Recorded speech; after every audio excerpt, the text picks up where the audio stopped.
I'm Laurie Blake. Welcome to the WrestleTalk news, because on Fridays, we wear pink.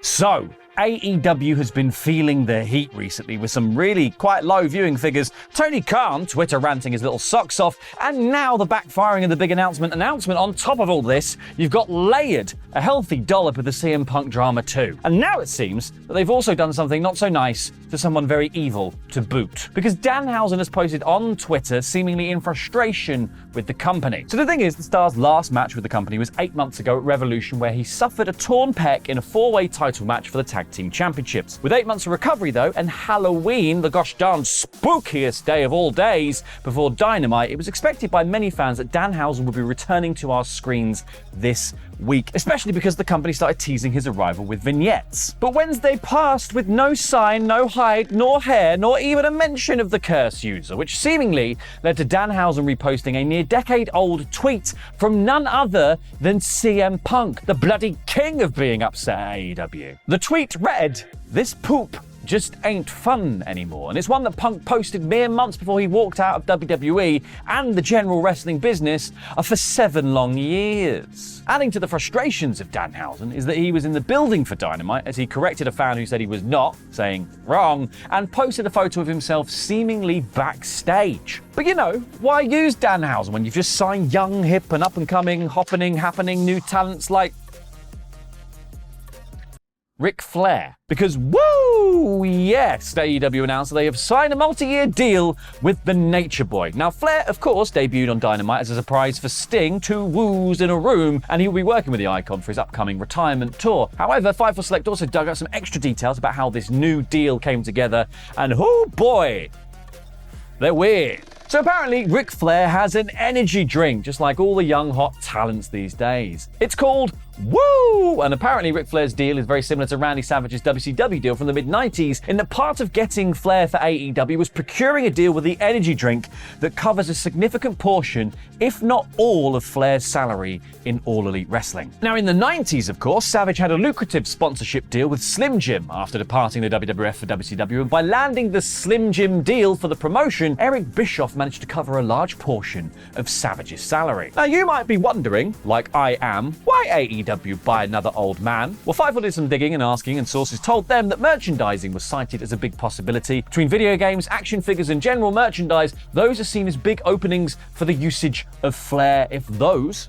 are part of the deal. But it seems from Flair's perspective that the energy drink was the real sticking point, as he revealed to Mark Raimondi of ESPN that he took it to WWE first. He said, "Out of courtesy, we ran it by WWE and they have so much going on. It's no fault of anybody. With the merger and so much going on, they moved past it." But Flair isn't just in AEW to hawk energy drinks, because while he told PW Insider that he doesn't think he would wrestle in AEW, he has just made it very clear to everybody that I can take bumps. I have a doctor's release to do anything I want like that. Do I think I'll ever wrestle again? No. Would I like to? Obviously, I'm never gonna say no. What do you think Ric Flair should do in AEW? Let us know in the comments down below. From one, this is exciting here, exciting signing, to another now. And it seems as if WWE officially set to welcome back a star into the fold after much speculation in recent months. That star is former NXT champion and WWE Women's Tag Team champion Kairi Sane, who departed the company on good terms back in December 2021. Now, as I alluded to, Kairi's WWE arrival has hardly been a well-kept secret, as it was reported by PW Insider back in August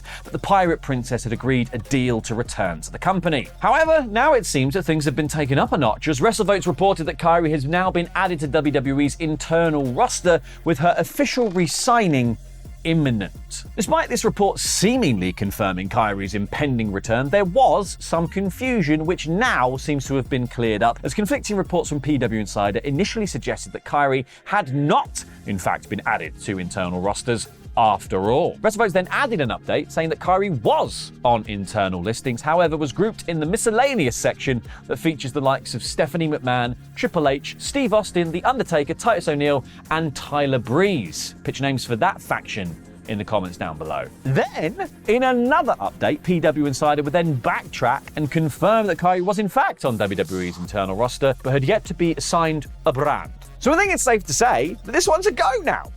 Maybe. Anyone else got anything conflicting to say? Anyone at all? I'm not. Speaking of updates on WWE returns, albeit ones that look far, far less straightforward, a surprise, guess who we're talking about? It's time for another CM Punk update. With Survivor Series just 3 short weeks away, we are now approaching crunch time for those hypothetical talks between CM Punk and WWE to happen, because by all accounts, despite initial reports last month suggesting so, they did not, in fact, happen. This was confirmed by Fightful Select in a new update, which stated that not only was Punk not signed to WWE or planned to be signed by WWE, but there were in fact no negotiations whatsoever between the two sides, according to WWE higher-ups. Instead, it seems that the furthest things ever got was simply feelers sent out by Punk, nothing more, nothing less.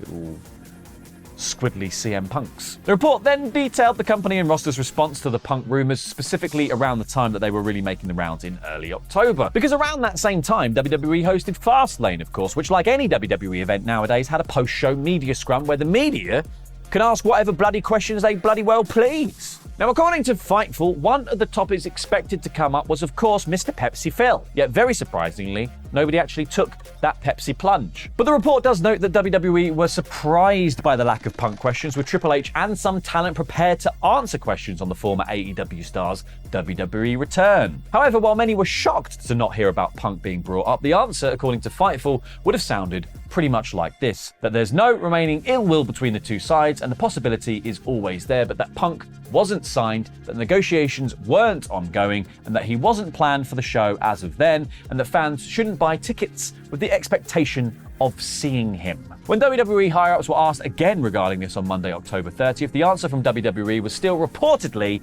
a firm no. So with WWE out, what of his other possible destination?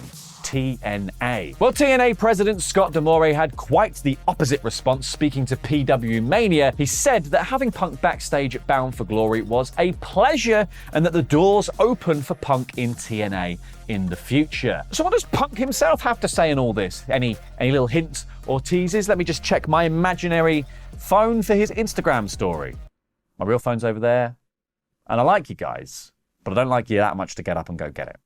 He said, sometimes your value isn't seen until your absence is felt. Never mind. He's just joining his pal Danhausen for a well-timed shot at AEW instead. Make sure to stay tuned to Punk's IG story and WrestleTalk.com, of course, for updates on this. Before we go to Chicago for Survivor Series, however, we must, of course, first venture to the Middle East for Crown Jewel. With a card of rather hefty, at least by WWE's current standards, 8 matches, one would think that there would be little room for any more on that plane. Well, you would be wrong, as it seems another star who was seemingly not planned for the card may have a role after all, and it could be a big one. And that star in question is the Aussie icon Grayson Waller, with WWE reportedly considering adding a segment featuring Waller to the premium live event, according to PW Insider Elite. Then, in a potentially very related move, Waller threw a random shot at football icon Cristiano Ronaldo on X, saying, "Soccer is a mediocre sport. No idea why people praise this flop so much," alongside a GIF of Ronaldo. Now, as many of you may know, Ronaldo is currently residing in Riyadh playing for Saudi Pro League side Al Nassr, so he is a local. And he did recently attend the very same event as both Vince McMahon and The Undertaker, that being the boxing match between Tyson Fury and Vincent Ngannou in Riyadh last Saturday. So, pure speculation, but maybe CR7 and Vinnie Mac had a little chat. Maybe. But all of that won't actually matter if Crown Jewel doesn't actually go ahead, of course. Yes, because it seems that there are some real concerns within WWE regarding the weather this weekend, because various weather forecast sites are reporting that Riyadh could be seeing some huge thunderstorms tomorrow afternoon. Now, according to BWE on X, these forecasts are causing worry for many in WWE due to the heavy rain expected at the weekend, because the Mohammed Abdo Arena, which is hosting Crown Jewel, is an open-air venue, meaning heavy rain will most certainly not be welcome. But we might get all the commentators in ponchos again, and that is quite fun. Now, AccuWeather currently lists the weather for the day as sunshine mixing with some clouds with a thunderstorm in spots in the afternoon, with the evening being clear to partly cloudy. While BBC Weather shows thundery showers for late afternoon with a chance of rain in the evening. And somehow saying that makes me feel I should be doing it like this. Chance of rain in the evening. Now, Crown Jewel is set to kick off at 8 p.m. in Riyadh, so hopefully for WWE's sake, the weather will have calmed down a bit by then. And remember, you can join us for live reactions to Crown Jewel tomorrow, or you can join us in London, because because we're doing a little watch party, which I don't know if there are tickets available for. I'm sorry if I've plugged that, and they're not. I don't know. Finally finishing up today with a bit of a WWE injury roundup for you, because it's not going great over there. First about, we have the Viking Raiders' Eric, who you will have noticed has been absent from WWE TV lately, with his partner Ivar receiving a bit of a singles push on Raw. Now, unfortunately, the reason for Eric's absence is due to him requiring C6, C7 neck fusion surgery. Fortunately, though, this surgery was a success. In a statement on Instagram, Eric announced the news, thanking WWE, the Andrew Sports Medicine Center, and St. Vincent's Hospital in Birmingham, Alabama, for the care, saying that his recovery begins now. In some more good news from those magicians at St. Andrew's Sports Medicine, Braun Strowman also seemingly got a positive update during a recent visit, as in a post from the center's Instagram, the monster among men was pictured along with a caption, "It's always a fun day when our friend Adam Scherr stops by the clinic." Strowman would then reply in the comments saying, "Great to see you all today. Thanks for the good news." Strowman has been out of action after undergoing his own neck fusion surgery back in June. Lastly, Big E would also recently comment on his own recovery from his C1 fracture suffered back in March 2022. Unfortunately, however, it seems as if things are no less clear on E's chances of an in-ring return anytime soon, because speaking on Busted Open Radio, Big E said, "I wish I had more information for you. Right now, there is really no timeline. I've been to a few different doctors who have looked over my scans. I don't have any issues. I feel great, but I broke my C1 in 2 different places. It's called a Jefferson fracture, and because of the nature of the fracture, it takes longer to heal. I'm trying to make the best decision for myself and my health going forward." And we at WrestleTalk would like to continue to extend our well wishes to Big E, Braun Strowman, and Eric in their continued recoveries. That brings the news to an end. Happy Fridays to you at home. Thank you for watching. Please go and watch No Holds Barred on Parts of Unknown, the board game show, but where we make the board games, the good board games, about wrestling. Go and watch it. There's a brand new episode. Comes out every week now. It's pretty good. Pretty spicy. Michael Oku's on this one. Michael Oku. And Nina Samuels. Pretty sick. Pretty great if you ask me.